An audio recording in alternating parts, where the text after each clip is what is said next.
সভা শুরুর আগেই উত্তেজনা। মুখ্যমন্ত্রীর সভামঞ্চের সামনেই বিক্ষোভে ফেটে পড়লেন বাঁকুড়া জেলা আনন্দধারা সিএসপি অ্যাসোসিয়েশনের সদস্যরা। হাতে প্লেকার্ড, মুখে স্লোগান, কাজ চাই, পরিচয় চাই, মাসিক বেতন চাই। ঠিক কি দাবি তাদের? কেন মুখ্যমন্ত্রীর সভার দিনই এই আন্দোলন? দেখুন আজকের এই বিশেষ প্রতিবেদনে।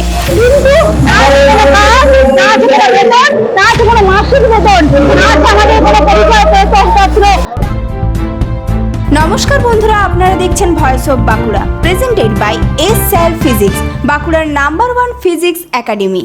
আজ মুকুটমণিপুরের মুখ্যমন্ত্রীর সভাকে কেন্দ্র করে সকাল থেকেই ছিল উপচে পড়া ভিড়। জেলার বিভিন্ন প্রান্ত থেকে হাজার হাজার মানুষ সভায় যোগ দিতে পৌঁছান। নিরাপত্তা ব্যবস্থাও ছিল চোখে পড়ার মতো।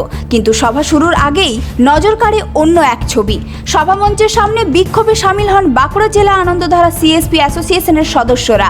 হাতে বিভিন্ন দাবি সংবলিত প্লেকার্ড নিয়ে তারা নিজেদের ক্ষোভ উগরে দেন। আন্দোলনকারীদের অভিযোগ, দীর্ঘদিন ধরে তারা আনন্দধারার সঙ্গে যুক্ত থাকলেও এখনো পর্যন্ত কোনো স্থায়ী চাকরি নেই কোনো পরিচয়পত্র, নেই নির্দিষ্ট মাসিক বেতন। অনিশ্চয়তার মধ্যে কাজ করে যেতে হচ্ছে বলে দাবি তাদের।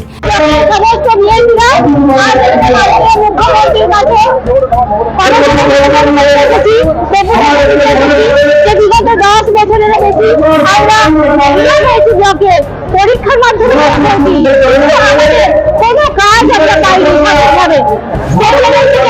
মাসে 26 দিনের কাজের অর্ডার কপি আমাদের দেওয়া হয়েছিল,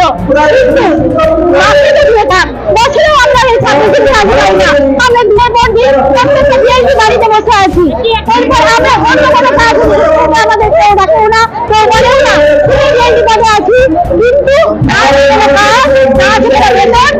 কোনো মাসিক বেতন, আমাদের কোনো পরিচয়পত্র, না আছে কোনো সাহিত্যকরণ।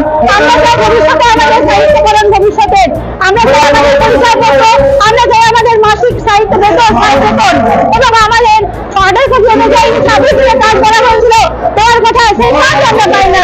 আমাদের এই কাজ দেওয়ার জন্য আমরা আমাদের মাননীয় মুখ্যমন্ত্রীর কাছে বিক্ষোভকারীদের বক্তব্য, আমরা কাজ করছি অথচ আমাদের কোনো স্থায়িত্ব নেই। আমাদের পরিচয়পত্র দেওয়া হোক, মাসিক বেতনের ব্যবস্থা করা হোক এবং আমাদের কর্মসংস্থান স্থায়ী করা হোক। মুখ্যমন্ত্রীর সভার দিনই নিজেদের দাবি তুলে ধরতে এই বিক্ষোভ কর্মসূচির আয়োজন করা হয় বলে জানান আন্দোলনকারীরা। তাদের আশা, সরকারের নজরে এলে দ্রুত সমস্যার সমাধান হবে। বিক্ষোভের খবর পেয়ে ঘটনাস্থলে পৌঁছায় পুলিশ ও প্রশাসনের আধিকারিকরা। আন্দোলনকারীদের সঙ্গে কথা বলে পরিস্থিতি নিয়ন্ত্রণে আনা হয়। কিছু সময়ের জন্য উত্তেজনা তৈরি হলেও পরে পরিস্থিতি স্বাভাবিক হয়। পরিচয়পত্র, মাসিক বেতন এবং স্থায়ী কর্মসংস্থানের দাবিতে মুখ্যমন্ত্রীর সভামঞ্চের সামনে বিক্ষোভে সামিল হলেন বাঁকুড়া জেলা আনন্দধারা সিএসপি অ্যাসোসিয়েশনের সদস্যরা। এবার তাদের এই দাবি প্রশাসনের তরফে কতটা গুরুত্ব পায় সেদিকেই এখন নজর আন্দোলনকারীদের।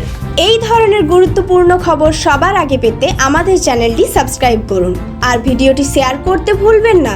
আপনার মতামত কমেন্টে জানান আর লাইক শেয়ার করে ভয়েস অফ বাঁকুড়ার পাশে থাকুন।